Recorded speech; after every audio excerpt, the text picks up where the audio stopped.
Hey guys, just a quick setup note. This is the third video as far as plugging the rack in, but you're gonna get the swinger without this piece installed, the actual part that latches to the latch plate, the hook.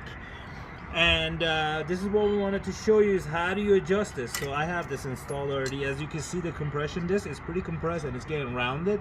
That's a good sign.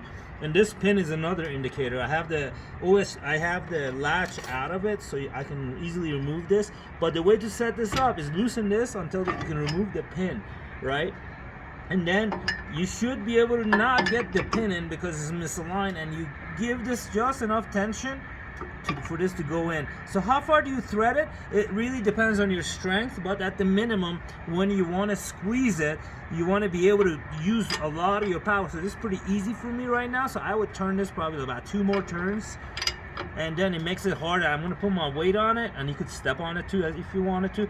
But what it does, it allows these lock locations to go around the pin and really grab and create a sick structure. So I'm going to close it like that, and I'm going to pin it. So at this point, we are going to plug the rack in. James and I are going to grab the rack. Sorry. Light.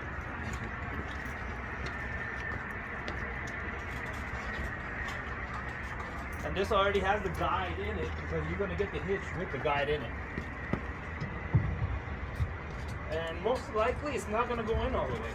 So once it's kind of in, you can grab it at the center and wiggle it in. But it's not going to want to go in either way. And that's kind of by design because you got to set it up first. So I'm going to pull that pin, that latch again. I'm going to release the lever. I'm going to pull the pin. I'm going to bring this up.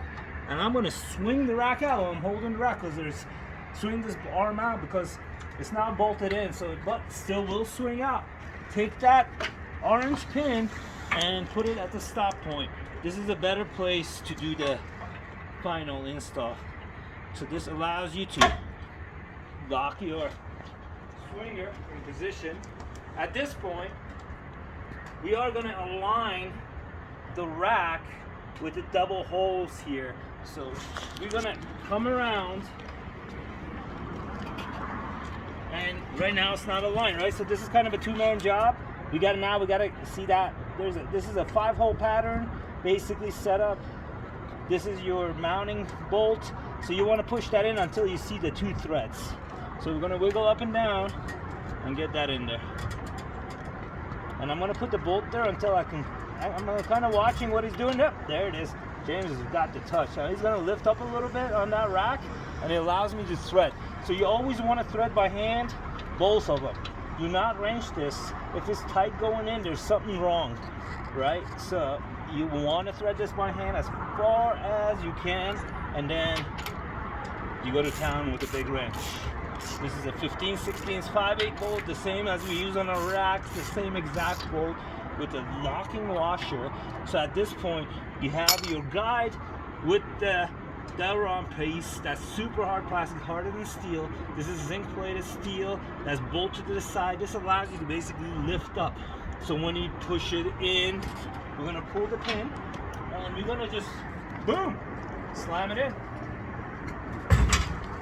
And follow the same exact process.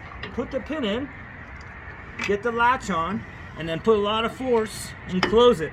Then finally, don't forget about your safety, and plug that safety in. The rack is also going to come with a retractable strap that's going to be mounted in this location right here. Come close. You are going to take the retractable strap and you're going to mount it. You're going to take this nut off and you're going to put that plate here and mount that retractable strap. And from there, and you only need this when you have the bikes on, from there you go to your chain loop on the vehicle itself. That's the best place to go, or your secondary hole, or anywhere around here that you can grab. But ideally, you want to go to your chain loop. Again, this is Ali from ALTA. Chris is holding the camera.